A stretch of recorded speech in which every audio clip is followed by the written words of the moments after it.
গল্পকরণে আজকে আমি শুরু করতে যাচ্ছি বিভূতিভূষণ বন্দ্যোপাধ্যায়ের লেখা ক্লাসিক্যাল একটা উপন্যাস আদর্শ হিন্দু হোটেল। আমি আমার ব্যক্তিগত জীবনে যে কয়েকটা গল্প পড়েছি, বেশ কয়েকবার পড়েছি, তার মধ্যে এটা অন্যতম।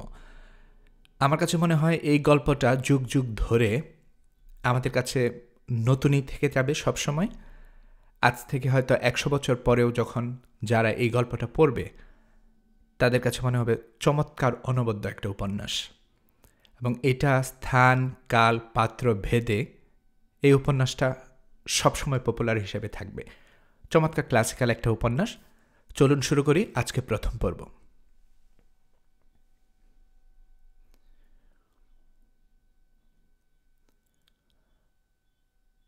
রানাঘাটের রেলবাজারে বেচু চক্রবর্তীর হোটেল যে রানাঘাটের আদি ও অকৃত্রিম হিন্দু হোটেল, এই কথা হোটেলের সামনে বড় বড় অক্ষরে লেখা না থাকিলেও অনেকে জানে। কয়েক বছরের মধ্যে রানাঘাট রেলবাজারের অসম্ভব রকম উন্নতি হওয়ার সঙ্গে সঙ্গে হোটেলটির অবস্থাও ফিরিয়া যায়। আজ 10 বছরের মধ্যে হোটেলের পাকা বাড়ি হইয়াছে। 4 জন রসুয়ে বামুনের রান্না করিতে করিতে হিমশিম খাইয়া যায়, এমন খদ্দেরের ভিড়। বেচু চক্রবর্তী বয়স 50-এর উপর, না ফর্সা না কালো দোহারা চেহারা, মাথায় কাঁচা পাকা চুল। হোটেলের সামনের ঘরে একটা তক্তপোষে কাঠের হাত বাক্সের উপর কোনোয় ভর দিয়া বসিয়া আছে। বেলা 10টা। বনগা লাইনের ট্রেন এইমাত্র আসিয়া দাঁড়াইয়াছে। কিছু কিছু প্যাসেঞ্জার বাহির গেট দিয়া রাস্তায় পড়িতে শুরু হইয়াছে। বেচু চক্রবর্তীর হোটেলের চাকর মতি রাস্তার ধারে দাঁড়াইয়া হাঁকিতেছে, এদিকে আসুন বাবু, গরম ভাত তৈরি, মাছের ঝোল, ডাল, তরকারি, ভাত। হিন্দু হোটেল বাবু, আদর্শ হিন্দু হোটেল। 2 জন লোক বক্তৃতায় ভুলিয়া পাশের যদুবাণিজ্যের হোটেলের লোকের সাদর আমন্ত্রণ উপেক্ষা করিয়া বেচু চক্রবর্তীর হোটেলেই ঢুকিল। এই যে বোচকা এখানে রাখুন, দাঁড়ান বাবু, টিকিট নিতে হবে এখানে। কোন ক্লাসে খাবেন, ফার্স্ট ক্লাস না সেকেন্ড ক্লাস? ফার্স্ট ক্লাসে 5 আনা, সেকেন্ড ক্লাসে 3 আনা। এ হোটেলের নিয়ম। পয়সা দিয়া বেচু চক্রবর্তীর নিকট হইতে টিকিট, এক টুকরা সাদা কাগজের নম্বর এবং শ্রেণী লেখা, কিনিয়া ভিতরে যাইতে হইবে। সেখানে একজন রসুয়ে বামুন বসিয়া আছে, খদ্দেরের টিকিট লইয়া তাহাকে নির্দিষ্ট স্থানে বসাইয়া দিয়ার জন্য। খাইবার জায়গা দরমার বেড়া দিয়ে 2 ভাগ করা, একদিকে ফার্স্ট ক্লাস, অন্যদিকে সেকেন্ড ক্লাস। খদ্দের খাইয়া চলিয়া গেলে এইসব টিকিট বেচু চক্রবর্তীর কাছে জমা দেয়া হইবে। সেগুলো দেখিয়া তহবিল মিলানো ও উদ্ধৃত ভাত তরকারির পরিমাণ তদারক হইবে। রসুয়ে বামুনেরা চুরি করিতে পারবে না। চাকর ভিতরে আসিয়া বলিল, মোটে 4 জন খদ্দের ছিল, 2 জন ওদের ওখানে গেল আর 2 জন এখানে। বেচু চক্রবর্তী বলিল, যাকগে, তুই আর একটু এগিয়ে যা, শান্তিপুর আসবার সময় হলো। এই গাড়িতে 2-5টা খদ্দের থাকেই। আর ভেতরে বামুনকে বলে আয়, শান্তিপুর আসবার আগে যেন আর ভাত না চড়ায়, 1 ডেকচিতেই এখন চলুক। এমন সময় হোটেলের ঝি পদ্ম ঘরে ঢুকিয়া বলিল, পয়সা দে বাবু, দই দে আসি। বেচু বলিল, দই কি হবে রে? পদ্ম হাসিয়া বলিল, একজন ফার্স্ট ক্লাসে খাবে, আমায় বলে পাঠিয়েছে, দই চাই, পাকা কলা চাই। বেচু বলিল, কে বলতো? খদ্দের? খদ্দের তো বটেই, পয়সা দিয়ে খাবে অমনি না। আমার ভাইপো আসবে দেশ থেকে, এই শান্তিপুরের গাড়িতে। না না না, তাকে পয়সা দিতে হবে না। সে ছেলে মানুষ, 2-1 দিনের জন্য আসবে, তার কাছ থেকে পয়সা কিসের? দইয়ের পয়সা নিয়ে যা। বেচু এ কথা কখনো কাউকে বলে না, কিন্তু পদ্ম ঝিয়ের সম্বন্ধে অন্য কথা। পদ্ম ঝি এ হোটেলে যা বলে তাই হয়, তাহার উপর কথা বলিবার কেহ নাই। সেই জন্য দুষ্ট লোকে নানান রকম মন্দ কথা বলে, কিন্তু সেসব কথায় কান দিতে গেলে চলে না। শান্তিপুরের গাড়ি আসিবার শব্দ পাওয়া গেল। হোটেলের চাকর খদ্দের আনিতে স্টেশনে যাইতেছিল। বেচু চক্রবর্তী বলিল, খদ্দের বেশি করে আনতে না পারলে আর তোমায় রাখা হবে না, মনে রেখো। আমার খরচা না পোষালে মিথ্যে চাকর রাখতে যাই কেন? গেল সপ্তাহে তুমি মোটে 23টা খদ্দের এনেছ, তাতে হোটেল চলে? পদ্ম ঝি বলিল, তোমায় পই পই করে বলে হার মেনে গেলাম। 3 আনা বাড়িয়ে 14 পয়সা করো, আর ফার্স্ট ক্যালাস ট্যালাস তুলে দাও। কটা খদ্দের হয় ফার্স্ট ক্যালাসে? যদু বারুজ্যের হোটেলে রেট কমিয়েছে শুনে। বেচু বলিল, চুপ চুপ, একটু আস্তে আস্তে বল না, কারো কানে গেলে এক্ষুনি। এমন সময় দুজন খদ্দের সঙ্গে করিয়া মতি চাকর ফিরিয়া আসিল। বেচু বলিল, আসুন বাবু, পুটলি এখানে রাখুন। কোন ক্যালাসে খাবেন বাবুরা, 5 আনা আর 3 আনা? একজন বলিল, তোমার সেই বামুন ঠাকুরটা আছে তো, তার হাতের রান্না খেতে এলাম। আমরা সেবার খেয়ে গিয়ে আর ভুলতে পারি নে। মাংস হবে? না বাবু, মাংস তো রান্না নেই, তবে যদি অর্ডার দেন তো বেলা। লোকটি বলিল, আমরা মোকদ্দমা করতে এসেছি কি না, যদি জিতি পোড়ামা আর সিদ্ধেশ্বরীর ইচ্ছে, তবে হোটেলে আমাদের আজ থাকতেই হবে। কাল উকিলের বাড়ি কাজ আছে, তাহলে আজ ও বেলা 3 সের মাংস চাই, কিন্তু সেই বামুন ঠাকুরকে দিয়ে রান্না করানো চাই, নইলে আমরা অন্য জায়গায় যাব। ইহারা টিকিট কিনিয়া খাইবার ঘরে ঢুকিলে পদ্মঝি বলিল, পোড়ার মুখে মিনসে আবার শুনতে না পায়, কি যে রান্নার সুখ্যাতি করে লোকে, তা বলতে পারি নে। কি এমন মরণ রান্নার? বেচু বলিল, টিকিটগুলো নিয়ে আয় তো ভেতর থেকে, এবেলার হিসাবটা মিটিয়ে রাখি। আর এখন তো গাড়ি নেই, আবার সে একটায় মোরগ আছালো কাল। পদ্ম বলিল, কেন, আসাম মেল? আসাম মেলে আর তেমন খদ্দের আসছে কই? আগে আগে আসাম মেলে 8টা 10টা খদ্দের ফি দিন পাওয়া যেত। কি যে হয়েছে বাজারের অবস্থা। পদ্মঝি ভিতরে গিয়া রসুয়ে বামনের নিকট হইতে টিকিট আনিয়া বলিল, শোনো মজা, ফার্স্ট ক্যালাসের ডাল যা ছিল সব সাবার, হাজারি ঠাকুরের কাণ্ড। এদিকে এই খদ্দের বাবু গিয়া তাকে একেবারে শখকে তুলে দিচ্ছে, তুমি হেন রাধো, তুমি তেমন রাধো, যত অনিচ্ছির কাণ্ড, যা দেখতে পারিনি তাই। এখন ডালের কি করবে বলো? ডাল কতটা আছে দেখলে? লবডঙ্গা, আর মেরে গোটে 3 জনের মতো হবে। কজনের ডাল দিয়েছিলি? 10 জনের মতো মুগের ডাল, আলাদা ফার্স্ট ক্লাসের মুড়ি খণ্ডের জন্য দিয়েছি। সেকেন্ড ক্লাসে 30 জনের মুসুরি, খেসারি, মিশেল ডাল। হাজারি ঠাকুরকে ডাক দে। পদ্মঝি হাজারি ঠাকুরকে সঙ্গে করিয়া আনিল। লোকটার বয়স 45-46, একহারা চেহারা, রং কালো। দেখিলে মনে হয় লোকটা নিপাট ভালো মানুষ। বেচু চক্রবর্তী বলিল, হাজারি ঠাকুর, ডাল কম হলো কি করে?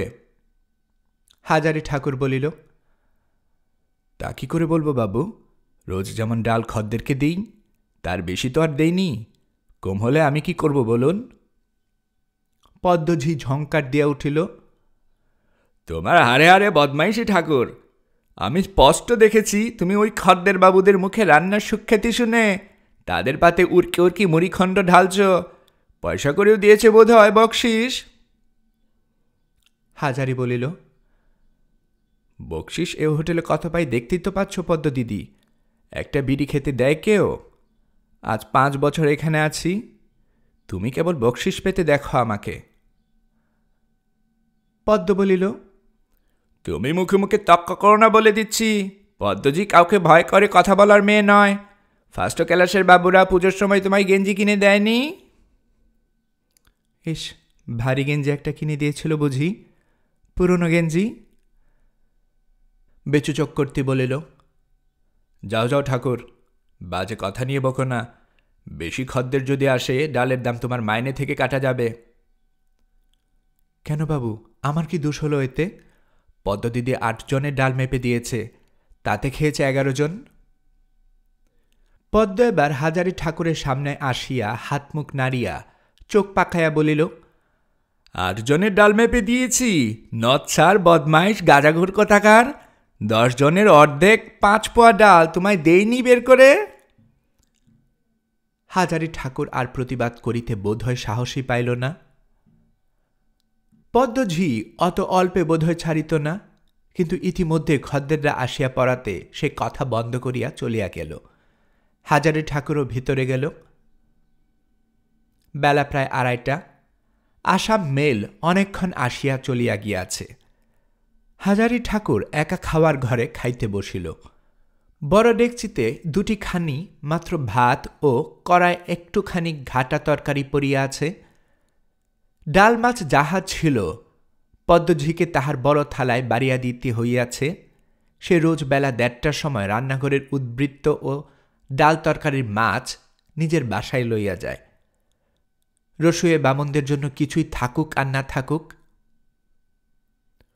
অন্য রসুয়ে বামনটা উড়িয়া, তার নাম রতন ঠাকুর। সে হোটেলে বসিয়া খায় না, তাহারও বাসা নিকটে, সেও ভাত তরকারি লইয়া যায়। হাজারির এখানে কেউই নাই, সে হোটেলেই থাকে, হোটেলেই খায়। রোজেই তার ভাগ্যে একই রকম। বেলা 2:30টা পর্যন্ত খালি পেটে খাটিয়া 2টি করকরে ভাত, কোনোদিন সামান্য একটু ডাল, কোনোদিন তাও না, ইহাই তার বরাদ্দ। ডেকচিতে বেশি ভাত থাকিলে পদ্মঝি বলিবে, অত ভাত কে খাবে? ও তো 3 জনের খোরাক, আমার থালায় আরো 2টি বেশি করে ভাত বেড়ে দাও। হাজারি ঠাকুর খাইতে বসিয়া রোজ ভাবে, আর 2টো ভাত থাকিলে ভালো হতো, না হয় তেঁতুল দিয়ে খেতাম। পদ্মটা কি সোজা বদমাইশ মাগি, পেট ভরে যে কেউ খায় তাও তার সহ্য হয় না। যদু বারুজ্যের হোটেলে বেলা 11টার সময় রাঁধুনি বামুন 1 থালা ভাত খেয়ে নেয়, আমাদের এখানে তা হবার জো আছে? বাব্বা, যেমন কর্তা তেমনি গিন্নি। পদ্মঝিকে মনে মনে গিন্নি বলায় হাজারি ঠাকুর খুব আমোদ উপভোগ করিল। মুখ ফুটিয়া যাহা বলা যায় না, মনে মনে তাহা বলিয়াও সুখ। খাওয়ার পরে মাত্র 2.5 ঘণ্টা ছুটি। আবার ঠিক বেলা 5টায় উনুনে ডেকচি চাপাইতেই হইবে।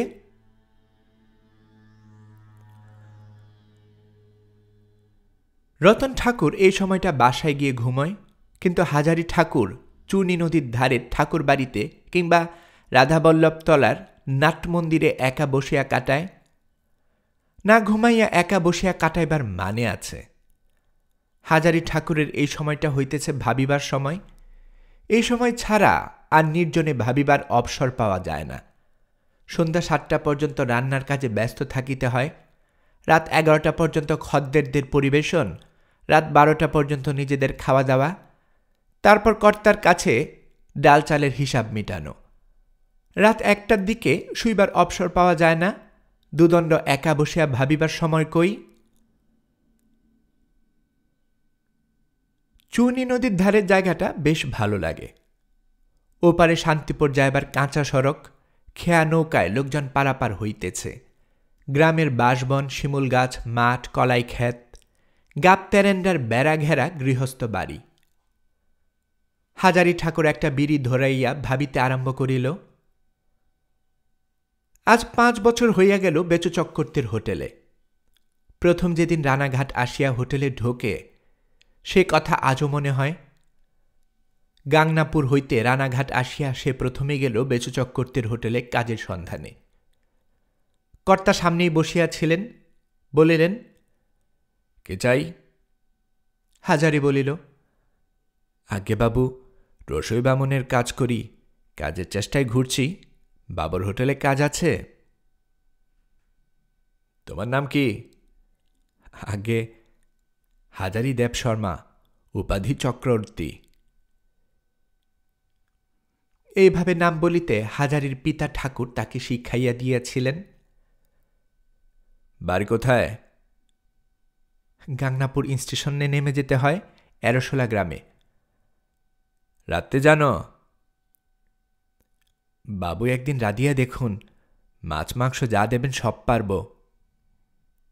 আচ্ছা, 3 দিন এমনি রাখতে হবে, তারপর 7 টাকা মাইনে দেব আর খেতে পাবে। রাজি থাকো, আজই কাজে লেগে যাও। সেই হইতে আজ পর্যন্ত 7 টাকার 1 পয়সা মাইনে বাড়ে নাই।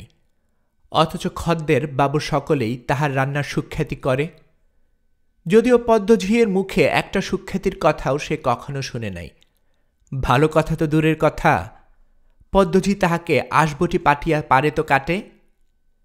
গরিব লোক, এ বাজারে চাকরি ছাড়িয়া দিয়া যাইবে বা কোথায়? যাক, তাহার জন্য সে তত ভাবে না। তাহার মনে একটা বড় আশা আছে, ভগবান তাহা যদি পূর্ণ করেন কোনো দিন, তবে তাহার সকল খেদ দূর হইয়া যায়। হোটেলের কাজ সে খুব ভালো শিখিয়া লইয়াছে। সে নিজে একটা হোটেল খুলিবে। হোটেলের বাইরে লেখা থাকিবে, হাজারে চক্রবর্তীর হিন্দু হোটেল, রানাঘাট, ভদ্রলোকের সস্তায় আহার ও বিশ্রামের স্থান, আসুন, দেখুন, পরীক্ষা করুন। কর্তার মতো তাকিয়া ঠেস দিয়ে বসিয়া টিকিট বিক্রি করিবে।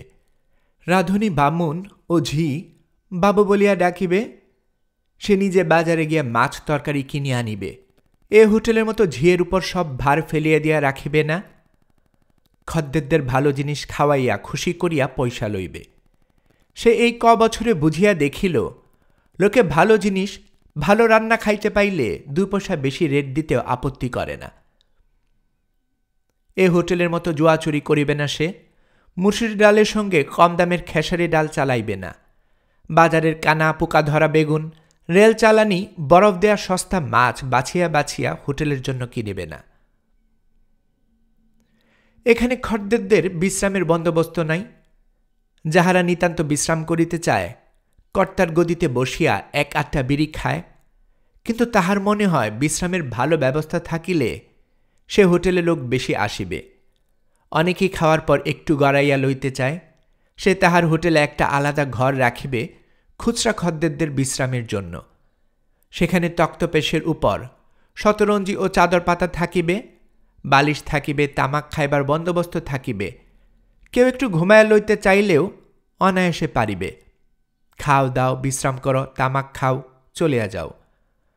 রানাঘাটের কোনো হোটেলে এমন ব্যবস্থা নাই, যদু বাণিজ্যের হোটেলেও না। ব্যবসা ভালো করিয়া চালাইতে হইলে এসব ব্যবস্থা দরকার। নইলে রেলগাড়ির সামনে স্টেশনে গিয়া শুধু আসুন বাবু, ভালো হিন্দু হোটেল বলিয়া চেঁচালেই কি আর খদ্দের আসে? খদ্দেররা খোঁজে আরামে ভালো খাওয়া, যে দিতে পারবে তাহার ওখানে লোক ঝুঁকিবে। অবশ্য ইহা সে বোঝে। আজ যদি একটা হোটেলে বিশ্রামের ঘর করে, তবে দেখিতে দেখিতে কালই রানাঘাটের বাজারময় সব হিন্দু হোটেলেই দেখা দেখি বিশ্রামের ঘর খুলিয়া বসিবে, যদি তাহাতে খদ্দের টানা যায়। তবু একবার নাম বাহির করিতে পারলে প্রথম যে নাম বাহির করে তাহারই সুবিধা। আরও কত মতলব হাজারির মাথায় আছে। শুধু খদ্দেরের বিশ্রাম ঘর কেন, মোকদ্দমা মামলা যাহারা করিতে আসে, তাহারা সারাদিনের খাটুনির পর হয়তো খাইয়া দাইয়া একটু তাস খেলিতে চায়, সে ব্যবস্থাও থাকিবে। পান তামাকের দাম দিতে হইবে না, নিজেরাই সাজিয়া খাও বা হোটেলের চাকররা সাজিয়া দিক। চুনি নদীর ধারে বসিয়া একা ভাবিলে এমন সব কত নতুন নতুন মতলব তাহার মনে আসে, কিন্তু কখনো কি তাহা ঘটিবে? তাহার মনের আশা পূর্ণ হইবে? বয়স তো হইয়া গেল 46-এর উপর। সারা জীবন কিছু করিতে পারে নাই। 7 টাকা মাহিনের চাকরি আজও ঘুচিল না। ছাপোষার গরিব লোক, কি করিয়া কি হইবে তাহা সে ভাবিয়া পায় না। তবুও সে কেন ভাবে রোজ এসব কথা? এই চূর্ণী নদীর ধারে বসিয়া ভাবিতে বেশ লাগে, তাই ভাবে। তবে বয়স হইয়াছে বলিয়া দমিবার পাত্র সে নয়। 46 বছর এমন কিছু বয়স নয়। এখনো সে অনেক দিন বাঁচিবে। কাজে উৎসাহ তাহার আছে। হোটেল খুলিতে পারিলে সে দেখাইয়া দিবে কি করিয়া সুনাম করিতে পারা যায়। হোটেল খুলিয়া মরিয়া গেলেও তাহার দুঃখ নাই। সময় হইয়া গেল, আর বেশিক্ষণ বসিয়া থাকা চলিবে না। পদ্মঝি এতক্ষণ উনুনে আঁচ দিয়াছে, দেরি করিয়া গেলে তাহার মুখ নাড়া খাইতে হইবে। আর কি লাগানি ভাঙ্গানি কর্তার কাছে লাগাইয়াছে, সে নাকি গাঁজা খায়, অথচ সে গাঁজা ছোঁয় না কসমিন কালে। ফিরিবার পথে ছোট বাজারে রাজা বল্লভতলা। হাজারী ঠাকুর প্রতিদিন এখানে এ সময় ভক্তি ভরে প্রণাম করিয়া যায়। বাবা রাধা বল্লভ, তোমার চরণে পড়ে আছি ঠাকুর, মনোবাঞ্ছনা পূর্ণ করো। পদ্মঝির ঝাঁটা খেতে আর পারিনে। ওই কর্তাবাবুর হোটেলের পাশে পদ্মজিকে দেখিয়ে দেখিয়ে যেন একটা হোটেল খুলতে পারি। হোটেলে ফিরিয়া দেখিল রতন ঠাকুর এখনো আসে নাই। পদ্মঝি উনুনে আঁচ দিয়া কোথায় গিয়াছে। বেচু চক্রবর্তী দিবানিদ্রা হইতে উঠিয়া বসা হইতেই ফিরিয়া হাজারীকে ডাক দিলেন, শোনো, আজ আমাদের এখানে কজনবাবু মাংস খাবেন, ফিস্টি করবেন। তাহারা আমায় আগাম দাম দিয়াও গেলেন, যাতে সকাল সকাল চুকে যায় তার ব্যবস্থা করবে। ওরা মুর্শিদাবাদের গাড়িতে আবার চলে যাবেন, মনে থাকবে তো? রতন এখনো আসেনি। হাজারীর দুঃখ হইল। বেচু চক্রবর্তী এ কথা তাহাকে কেন বলিল না যে তাহার হাতের রান্না খুব ভালো, অতএব সে যেন নিজে মাংস রাঁধে। কখনো ইহারা তাহার রান্নার ভালো বলে না, সে জানে, অথচ এই রান্না শিখিতে সে কি পরিশ্রমই না করিয়াছে। রান্না কি করিয়া ভালো শিখিল সে এক ইতিহাস। হাজারীর মনে আছে, তাহাদের এরশোলা গ্রামে একজন সেকালের প্রাচীন ব্রাহ্মণ বিধবা থাকিতেন। তখন হাজারীর বয়স ৯-১০ বছর। রান্নায় তার শুধু সাধারণ ধরনের সুখ্যাতি নয়, অসাধারণ সুনামও ছিল। গ্রামেরও বাইরে অনেক জায়গায় লোকে তার নাম জানিত। হাজারীর মা তাকে বলিল, খুড়িমা, আপনার তো বয়স হয়েছে, কবে চলে যাবেন? আপনার গুণ আমাকে দিয়ে যান, চিরকাল আপনার নাম করব। তিনি বললেন, আচ্ছা, তোকে বউ একটা জিনিস দিয়ে যাব, কি করে নিরামিষ চচ্চড়ি রাঁধতে হয় সেটাই তোকে দিয়ে যাব। সেই বৃদ্ধা হাজারীর মাকে ওই একটি মাত্র জিনিস শিখাইয়াছিলেন, এবং সেই একটি জিনিস রাঁধিবার গুণেই হাজারীর মায়ের নাম ওদিকে ৮-১০খানা গ্রামে প্রসিদ্ধ ছিল। শুনিতে অতি সামান্য জিনিস, নিরামিষ চচ্চড়ি, এর মধ্যে আছে কি? কিন্তু এ কথার জবাব পাইতে হইলে হাজারীর মায়ের হাতের নিরামিষ চচ্চড়ি খাইতে হয়। দুঃখের বিষয়, তিনি আর বাঁচিয়া নাই, ও বছরেই দেহ রাখিয়াছেন। হাজারীর মায়ের রন্ধন প্রতিভা উত্তরাধিকার সূত্রে লাভ করিয়াছে। মাংস মাছ সবই রাঁধে ভালো, কিন্তু তাহার হাতের নিরামিষ চচ্চড়ি এত চমৎকার যে বেচু চক্রবর্তীর হোটেলে একবার যে খাইয়া যায় সে আবার ঘুরিয়া সেখানে আসে। রেলবাজারে তো এতগুলো হোটেল রহিয়াছে, সে আর কোথাও যাইবে না। আজও মাংস রাঁধিবার ভার তাহার উপর পড়িল। খদ্দেররা মাংস খাইয়া খুবই তারিফ করিতে লাগিল, কিন্তু আসলে তাহাতে হাজারীর ব্যক্তিগত লাভ বিশেষ কিছু নাই। খদ্দেরের মুখের প্রশংসা ছাড়া পদ্মঝি তাহাকে একটা উৎসাহের কথাও বলিল না। বেচু চক্রবর্তীও তাই। অনেক রাতে সে খাইতে বসিল। এত যে ভালো করিয়া নিজের হাতের রান্না মাংস, তাহা নিজের জন্য তখন আর কিছুই নাই। যাহা ছিল কর্তাবাবু নিজের বাসায় পাঠাইয়া দিয়াছেন। তারপরেও সামান্য কিছু যা অবশিষ্ট ছিল পদ্মঝি চাটিয়া পুটিয়া লইয়া গিয়াছে। খাইবার সময় রোজেই এমন মুশকিল ঘটে, তাহার জন্য বিশেষ কিছুই থাকে না। একদিন ভাত পর্যন্ত কম পড়িয়া যায়, মাছ মাংস তো দূরের কথা।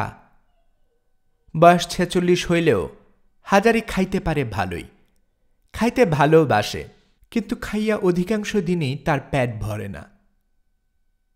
রাত 12:30, কর্তাবাবু হিসাব মিলাইয়া চলিয়া গিয়াছেন।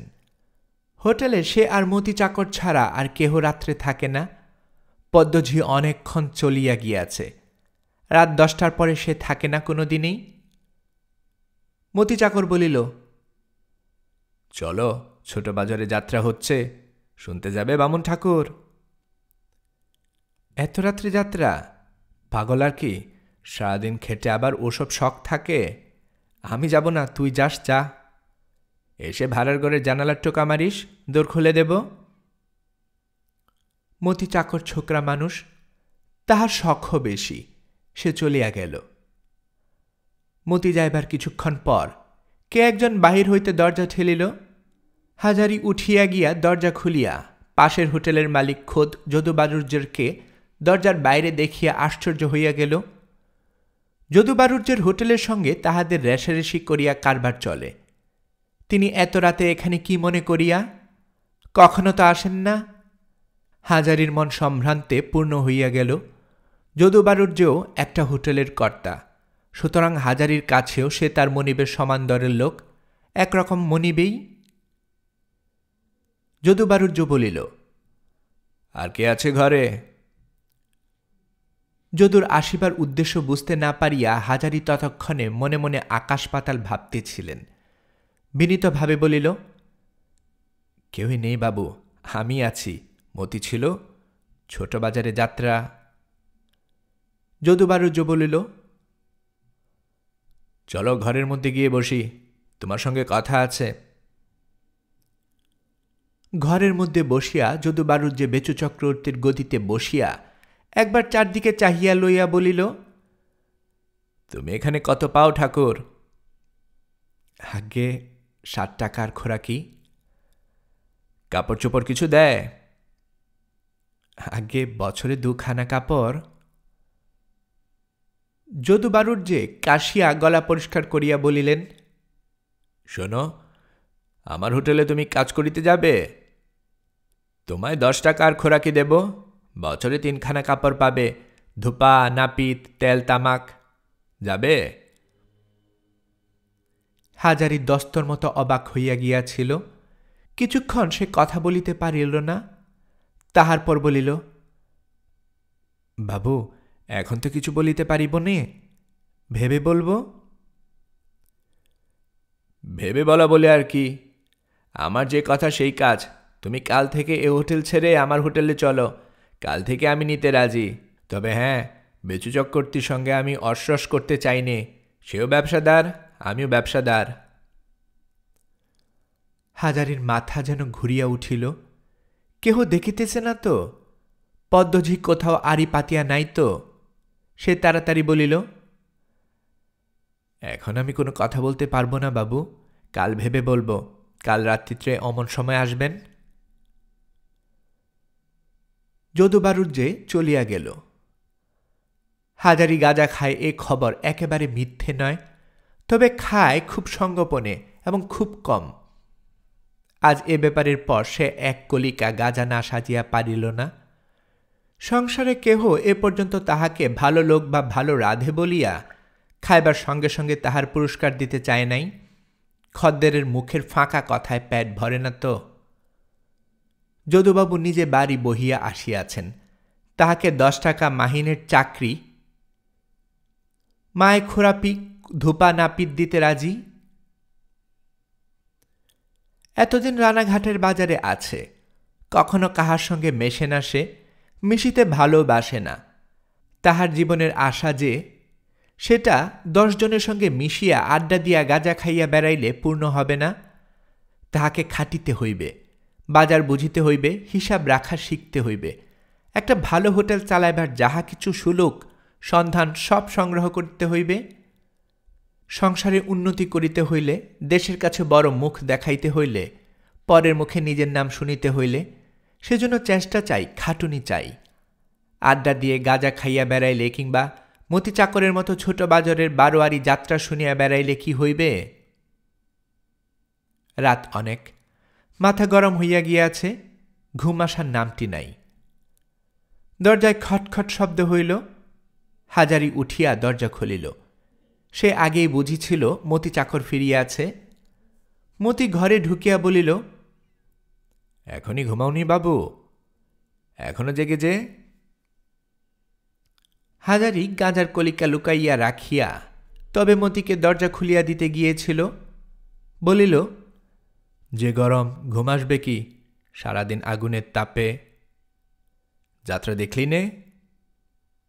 মতি বলিল, যাত্রার আসরে জায়গা নেই, লোক ভর্তি, ফিরে এলাম। চলো এক জায়গায়, যাবে ঠাকুরমশায়? কোথায়? পাড়ার মধ্যে। চলো না, ঘুম যখন নেই একটু ঘুরেই না হয় এলে। তোমার তো কোনোদিন কোথাও। হাজারি বলিল, তোরা ছেলে ছোকরা, আমার বয়স 46, আমি তোর বাপের বয়সের মানুষ, আমার সঙ্গে সব কথা কেন? তোর ইচ্ছে, যা বুঝিস করগে, যা। বাবুর কাছে পদ্মদিদির কাছে কিছু বলো না ঠাকুরমশাই, দোহাই, দুটি পায়ে পড়ি। আশ্চর্য এই যে মতির এই কথা হাজারির মনে এক ধরনের ভাবনা আনিয়া দিল। তাহার উচ্চ আশা আছে, মতির মতো রাত বেড়াইয়া ফুর্তি করিয়া সময় নষ্ট করিলে ভগবান তাহাকে দয়া করিবেন না। মতি কি ভাবিয়া আর বাহিরে গেল না। বাসনের ঘরে, হোটেলের পিতল কাঁসার থালা বাটি রান্নাঘরের পাশে সিন্দুকে থাকে। মাজা ঘষার পর রোজ রাত্রে বেচু চক্করটি নিজে দাঁড়াইয়া থাকিয়া সেগুলো গুনিয়া সিন্দুকে তুলিয়া রাখিয়া চাবি নিজের সঙ্গে করিয়া লইয়া যান। গিয়া শুইয়া পড়িল। হাজারিও বাসনের ঘরে শোয়। আজ সে বাহিরের গদির মেঝেতে তাহার পুরনো মাদুরখানা পাতিয়া শুইল। না, যদুবাবুর হোটেলে সে যাইবে না। হোটেলের রাঁধুনিগিরি সব জায়গায় সমান। এ হোটেলে আছে পদ্ম, ও হোটেলে হয়তো আবার কে আছে কে জানে। তাছাড়া বেচুবাবু তাহার 5 বছরের অন্নদাতা। লোভে পড়িয়া এতদিনের অন্নদাতাকে ত্যাগ করিয়া যাওয়া ঠিক নয়। সে নিজে হোটেল খুলিবে, এই তো তাহার লক্ষ্য। রাঁধুনি বৃত্তি যতদিন করিতে হয় এই হোটেলেই করিবে, অন্য কোথাও যাইবে না। তাহার পর রাধাবল্লভ দয়া করেন, তখন অন্য কথা। পরদিন খুব সকালে পদ্মজি আসিয়া ডাকিল, ও ঠাকুর, দোর খুলো, এখনো ঘুম? বাব্বা, কুম্ভকর্ণকেও হার মানালে তোমরা। হাজারি তাড়াতাড়ি বিছানা হইতে উঠিয়া ছেঁড়া মাদুরখানা গোটাইয়া রাখিয়া দোর খুলিয়া দিল। একটু পরেই বেচুচক করতে আসিলেন। দরজায়, গদিতে ও ক্যাশ বাক্সে গঙ্গাজলে ছিটা দিয়া ক্যাশ বাক্সের ডালার উপরে সামান্য একটু গঙ্গাজল দিয়া মার্জনা করিয়া লইয়া পদ্মজিকে বলিলেন, ধুনু দে, বেলা হয়ে এলো। আজ হাটবার, ব্যাপারীদের ভিড় আছে, শিগগিরি করে আজ দে। আর সেদিনকার মতো পচা দইটই আনিস নে বাপু, ওতে নাম খারাপ হয়ে যায়।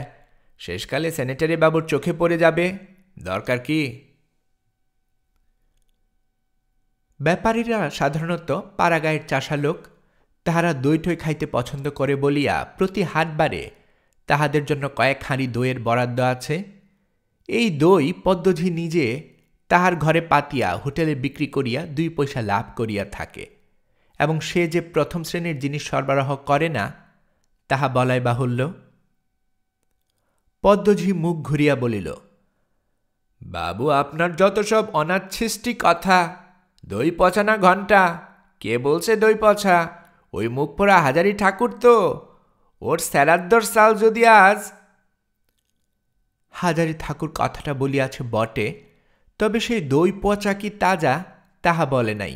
বলিয়াছে ব্যাপারীরা খদ্দেররা বলা বলি করতেছিল, এরকম খারাপ দই খাইতে দিলে তাহারা 14 পয়সা জায়গায় 12 পয়সা বেশি খোরাকি দেবে না।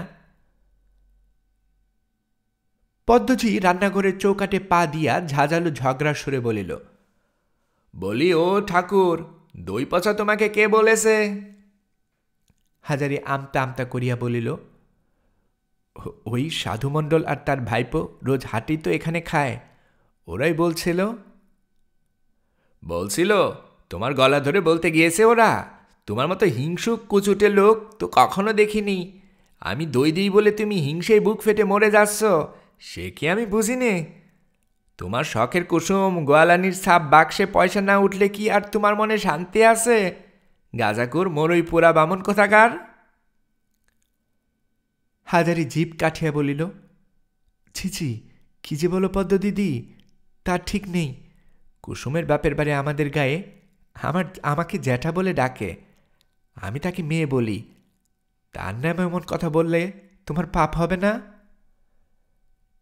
ইহার উত্তরে পদ্মজি যাহা বলিল তাহা ছাপার অক্ষরে প্রকাশ করা যায় না। হাজারির চোখে প্রায় জল আসিল। কুসুমকে সে সত্যি মেয়ের মতো স্নেহ করে। তাহাদের গ্রামের কৌশিকলাল ঘোষের মেয়ে, রানাঘাটে তার শ্বশুর বাড়ি। অল্প বয়সে বিধবা হইয়াছে, এখন দুধ বেচিয়া দই বেচিয়া ছোট ছোট 2টি বাচ্চাকে মানুষ করে। এক শাশুড়ি ছাড়া বাড়িতে কেহ নাই। হঠাৎ একদিন পথে দুজনের দেখা। জেঠামশাই যে, দাঁড়ান দাঁড়ান, একটু পায়ের ধুলো দিন। আপনি এখানে কোথায়? আরে কুসুম, কোত্থেকে রে তুই এখানে? এই তো আমার শ্বশুর বাড়ি, ছোট বাজারের মন্দিরের গায়েই। আপনি কি আজ বাড়ি থেকে এসেছেন? না রে, আমি রেলবাজারের হোটেলে কাজ করি। আজ মাস ৬-৭ আছি। বিদেশে একই গ্রামের মানুষ দেখিয়া দুজনেই খুব খুশি হইল। সেই হইতে কুসুম হাজারি ঠাকুরের হোটেলে দুধ দই বেচিতে গিয়াছে। গরিব বলিয়া হাজারি ঠাকুর অনেকবার লুকাইয়া হোটেলে হইতে রাধা ভাত তরকারি তাহাকে থালা করিয়া বাড়াইয়া দিয়াছে। দুধ দই বেচিয়া ফিরিবার সময় কুণ্ডুদের পাটের আড়তের গলিটায় দাঁড়াইয়া কুসুম থালা লইয়া গিয়াছে।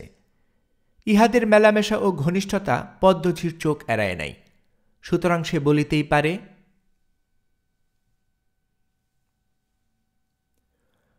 দুপুরের পর হাজারি প্রতিদিনের মতো চূর্ণির ধারে যাইতেছে। এমন সময় কুসুমের সঙ্গে দেখা হইল। কুসুম দুধের ভার হাতে ঝুলাইয়া বাড়ি ফিরতেছিল। তাহার বয়স ২৪-২৫, বেশ স্বাস্থ্য, রং শ্যামবর্ণ, মুখশ্রী বেশ শান্ত। হাজারি বলিল, বাড়ি ফিরছিস এত বেলায় যে? কুসুম বলিল, জেঠামশাই, বড্ড দেরি হয়ে গেল। নিজের তো দুধ নেই, কায়েতপাড়া থেকে দুধ আনি, তবে বিক্রি করি, তবে বাড়ি ফিরি। আসুন না আমাদের বাড়ি। না, এখন আর কোথায় যাব? তুই যা, খাবি দাবি। কুসুম কিছুতেই ছাড়ে না, বলিল, আমার খাওয়া দাওয়া জেঠামশাই, শাশুড়ি রেঁধে রেখে দিয়েছে, গিয়ে খাবো। কতক্ষণ লাগবে? আসুন না। হাজারি অগত্যা গেল।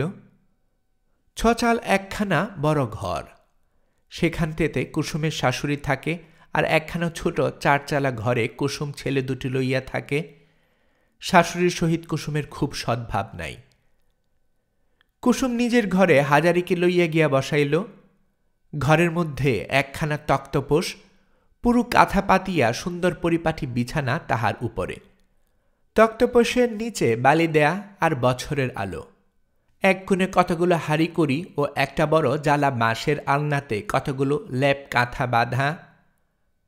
একটা জলচৌকিতে থান কতক পরিষ্কার পরিচ্ছন্ন ঝকঝকে পিতল কাঁসার বাসন। ঘর দেখিয়া হাজারির মনে হইল কুসুম বেশ সাজায় রাখিতে জানে জিনিসপত্র। কুসুম বলিল, পান খাবেন জেঠামশাই? দে একটা, আর তুই খেতে যা, বেলা অনেক হয়েছে। কিন্তু কুসুমের দেখা গেল খাওয়ার সম্বন্ধে কোনো তাড়া নেই। হাজারিকে পান দিয়া সেই যে হাজারির সামনে মেঝেতে বসিয়া গল্প করিতে লাগিল, প্রায় ঘণ্টাখানেক হইয়া গেল। সে নড়িবার নামও করে না দেখিয়া হাজারি ব্যস্ত হইয়া পড়িল। বলিল, তুই খেতে যা না, আমি যাই, আবার উনুনে আঁচ দিতে হবে সকাল সকাল। কুসুম বলিল, যাচ্ছি এবার। বলিয়া আর যায় না। আরো আধ ঘণ্টা কাটিয়া গেল। কুসুম আর যায় নাই। বাবা মারা গিয়াছে। ভাইয়েরা গরিব বলিয়া হোক বা ভাই বউদের জন্যই হোক, তাহাকে ব্যাপার বাড়িতে কেউ লইয়া যায় না। নিজে ২-১ বার গিয়াছিল, বেশি দিন টিকিতে পারে নাই। ভাই বউদের ব্যবহার ভালো নয়। হাজারির সঙ্গে কুসুম সেসব কাহিনী বলিতে লাগিল। ছেলেবেলায় গ্রামে কি পথ করিয়াছিল, কি সে বিষয়ে কথাও তাহার আর ফুরায় না। এখানে ছোলার শাক পয়সা দিয়ে কিনতে হয়। আমাদের গায়ে ঝুঁকিপাড়ার মাঠে আমরা ছোলার শাক তুলতে যেতাম জেঠামশায় একবার। তখন আমার বয়স ৯ বছর। আমি আর সাধু কুমুরের মেয়ে আদর, আমরা দুজনে গিয়েছিলাম ছোলার শাক তুলতে। একটা মিনসে দেখি জেঠামশাই ছোলার খেতে বসে কচি ছোলা তুলে তুলে খাচ্ছে। আমাদের দেখে দৌড়, বিষম দৌড়। আমরা তো হেসে বাঁচিনে, ভেবেছে বুঝি আমাদের ক্ষেত।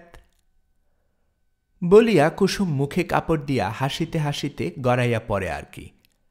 হাজারি দেখিল ইহার ছেলে মানুষের গল্প শুনিতে গেলে ওদিকে হোটেলে যাইতে বিলম্ব হইবে। পদ্মঝি মুখ নাড়ার চোটে অতিষ্ঠ করিয়া তুলিবে। সে উঠিতে যাইতেছে।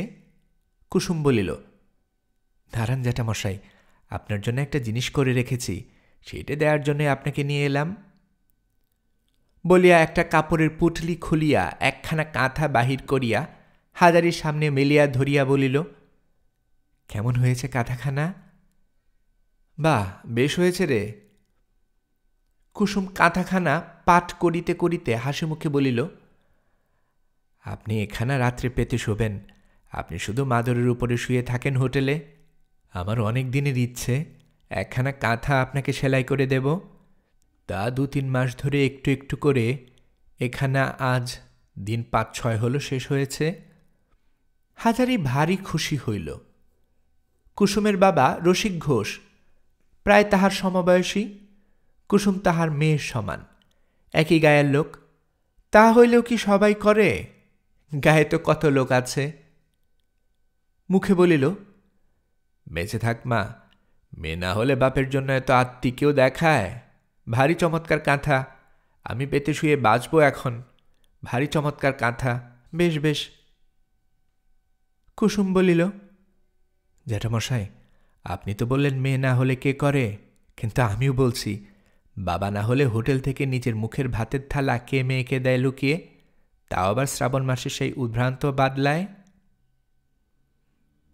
কুসুমের চোখ দিয়া জল গড়াইয়া পড়িতে সে বা হাতের আঁচল দিয়া চোখ মুছিয়া চুপ করিয়া মাটির দিকে চাহিয়া রহিল। কিছুক্ষণ পরে বলিল, মাথার উপর ভগবান জানেন, আর কেউ জানে না আপনি আমার জন্য যা করছেন। আপনি ব্রাহ্মণ, দেবতা, আমি ছোট জাতের মেয়ে, আমার ছোট মুখে বড় কথা সাজে না। তবে আমিও বলছি, উপরের দেনেওয়ালা আপনাকে ভাতের থালার বদলে মোহরের থালা যেন দেন, আমিও যেন দেখে মরি। বলিয়া সে আসিয়া হাজারির পায়ে গড় লইয়া গলায় আঁচল দিয়া প্রণাম করিল।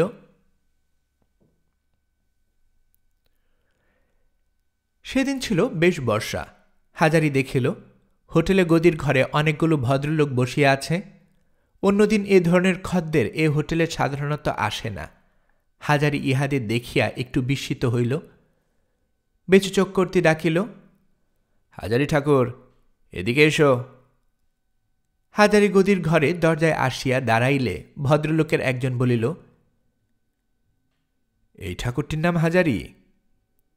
বেচু চক্রবর্তী বলিল, হ্যাঁ বাবু, এরই নাম হাজারি। বাবুটি বলিলেন, এর কথাই শুনেছি। ঠাকুর, তুমি আজ বর্ষার দিনে আমাদের মাংস পোলাও রেঁধে ভালো করে খাওয়াতে পারবে? তোমায় আলাদা মজুরি যা হয় দেব। বেচু বলিল, ওকে আলাদা মজুরি দেবেন কেন বাবু? আপনাদের আশীর্বাদে আমার হোটেলের নাম অনেক দূর অবধি লোকে জানে। ও আমারই ঠাকুর, ওকে কিছু দিতে হবে না। আপনারা যা হুকুম করবেন তাও করবে। এমন সময় পদ্ম ঝি বেচু চক্রবর্তীর ডাকে ঘরে ঢুকল। বেচু চক্রবর্তী কিছু বলিবার পূর্বে জৈনকবাবু বলিল, ঝি, আমাদের একটু চা করে খাওয়াও তো এই বর্ষার দিনটাতে। না হয় কোনো দোকান থেকে একটু এনে দাও। বুঝলেন চক্রবর্তী মশাই, আপনার হোটেলের নাম অনেক দূর পর্যন্ত যে গিয়াছে বললেন, সে কথা মিথ্যে নয়। আমরা যখন আজ শিকারে বেরিয়েছি তখন আমাদের পিস্তত ভাই বলে দিয়েছে, রানাগাছে যাচ্ছ, শিকার করে ফেরবার পথে রেলবাজারে বেচু চক্রবর্তীর হোটেলে হাজারি ঠাকুরের হাতের মাংস খেয়ে এসো। তাই আজ সারাদিন জলায় আর বিলে পাখি মেরে বেরিয়ে বেরিয়ে ভাবলাম, ফিরবার গাড়ি তো রাত 10টায়, তাই এই বর্ষার দিনে গরম মাংস একটু খেয়েই যাই। মজুরি কেন দেব না চক্রবর্তী মশাই? ও আমাদের রান্না করুক, আমরা ওকে খুশি করে দিয়ে যাব। ওর জন্যই তো এখানে আসা। কথা শুনিয়া হাজারি অত্যন্ত খুশি হইয়া উঠিল। আরও সে খুশি হইল এই ভাবিয়া যে চক্রবর্তী মশাইয়ের কানে কথাগুলো গেল, তাহার চাকরির উন্নতি হইতে পারে। মনিবের সুনজরে পড়িলে কি তা সম্ভব নয়?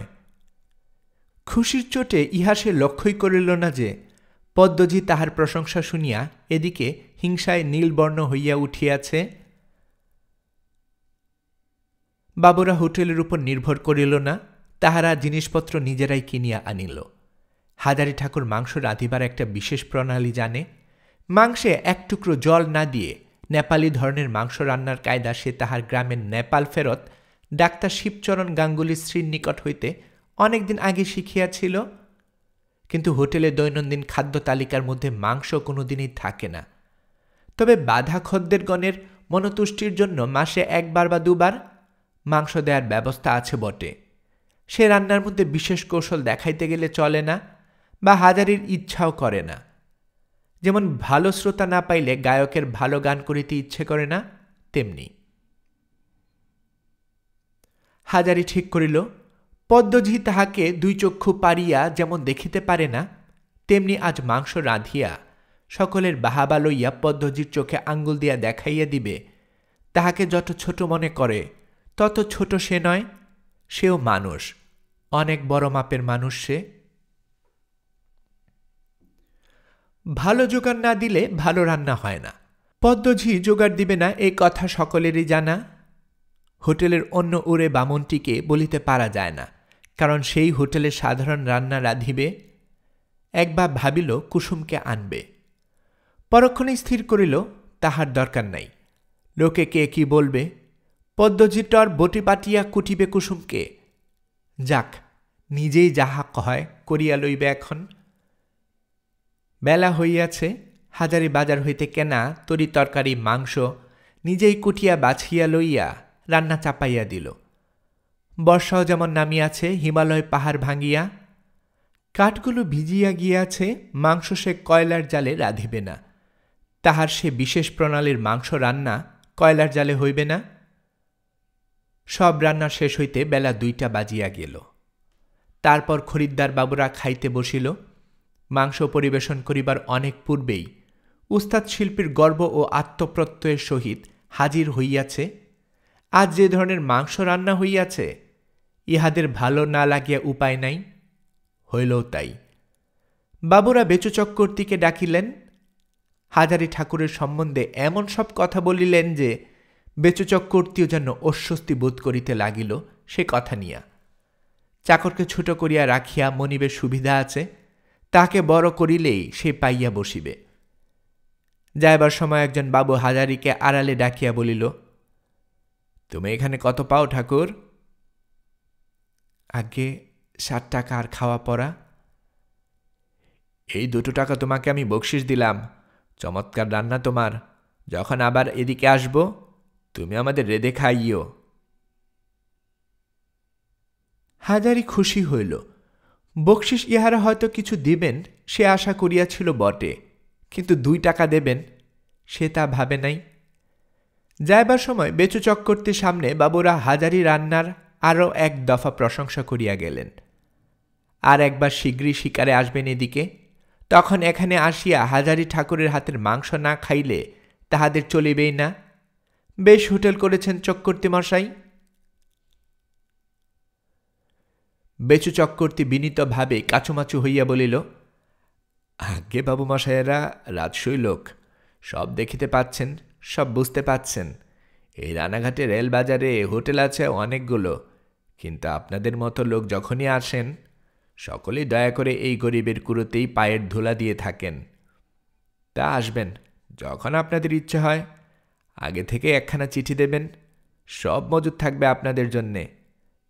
বলবেন কলকাতায় ফিরে 2-4 জন আলাপি লোককে, যাতে এদিকে এলে তারা এখানেই এসে ওঠেন।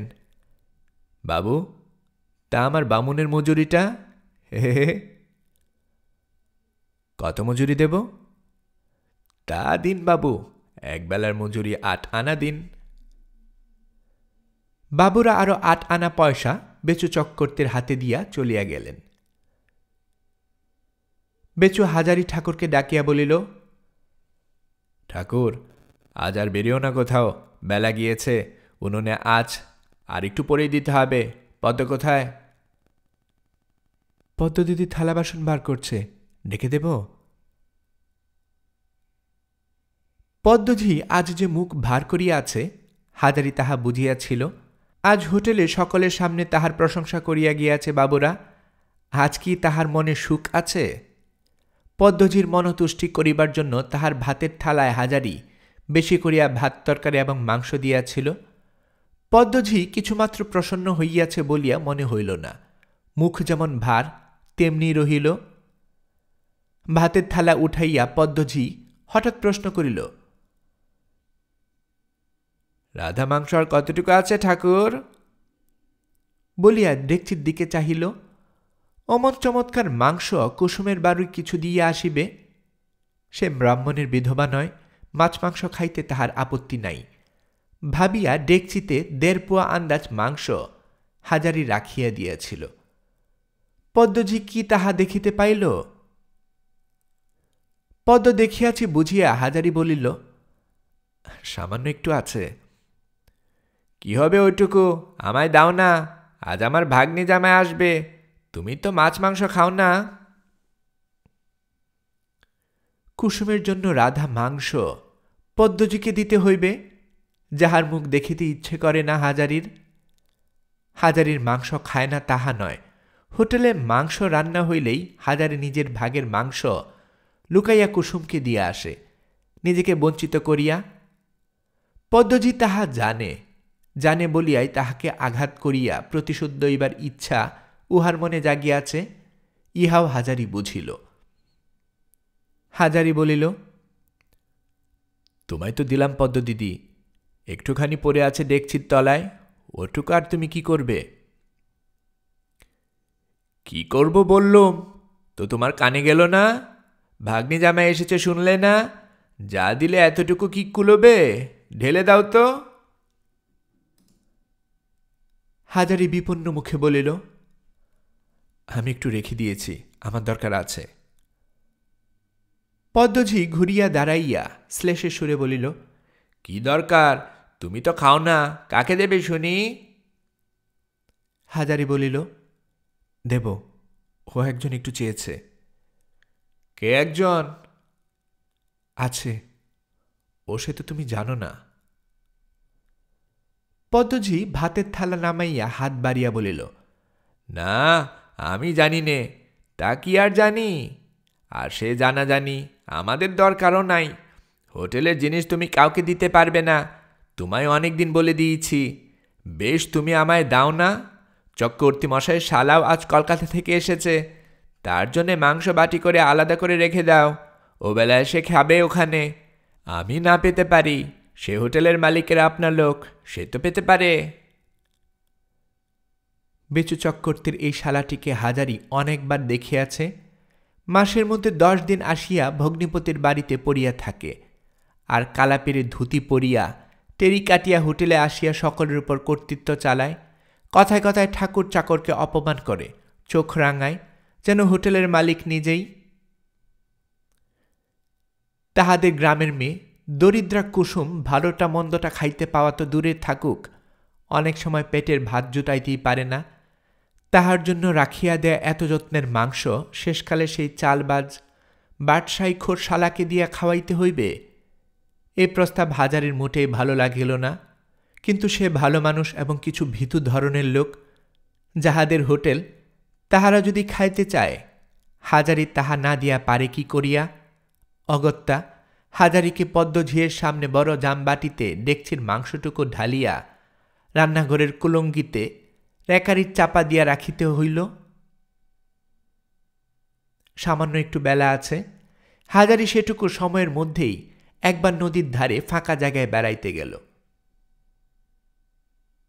আজ তার মনে আত্মপ্রত্যয় খুবই বাড়িয়া গিয়াছে। দুটি জিনিস আজ বুঝিয়াছে সে। প্রথমত, ভালো রান্না সে ভুলিয়া যায় নাই, কলিকাতার বাবুরাও তাহার রান্না খাইয়া তারিফ করেন। দ্বিতীয়, পরের তাবে কাজ করিলে মানুষকে মায়াদয়া বিসর্জন দিতে হয়। আজ এত চমৎকার রান্না মাংসটুকু সে কুসুমকে খাওয়াইতে পারিল না।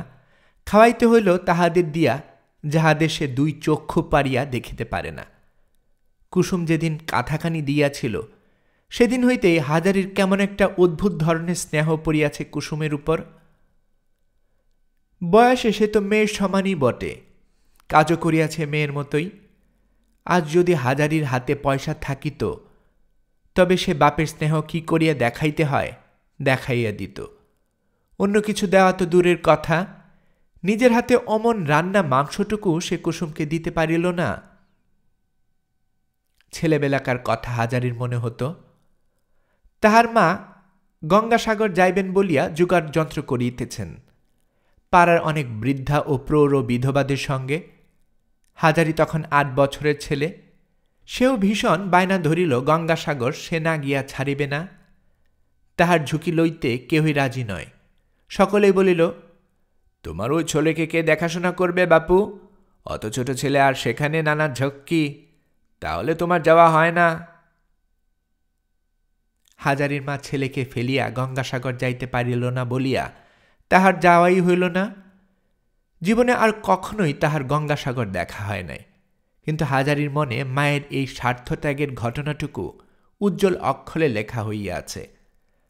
হাজারি ভাবিল, যাগ্গে, যদি কখনো নিজে হোটেল খুলিতে পারে তবে রানাঘাটের বাজারে বসিয়া পদ্মজিকে দেখাবে, তুই কোথায় আর আমি কোথায়। হাতে পয়সা থাকিলে কালেই না হয় সে হোটেল খুলে দিতাম।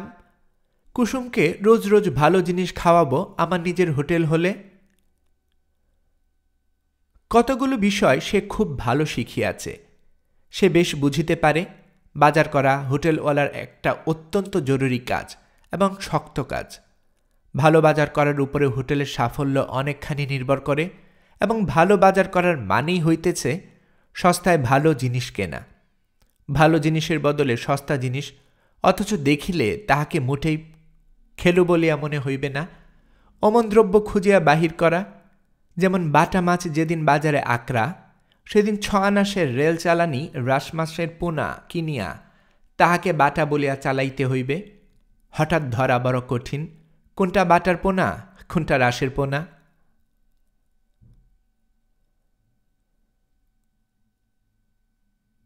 গল্পকরণে এতক্ষণ আপনারা শুনছিলেন বিভূতিভূষণ বন্দ্যোপাধ্যায়ের লেখা গল্প আদর্শ হিন্দু হোটেল এর প্রথম পর্ব।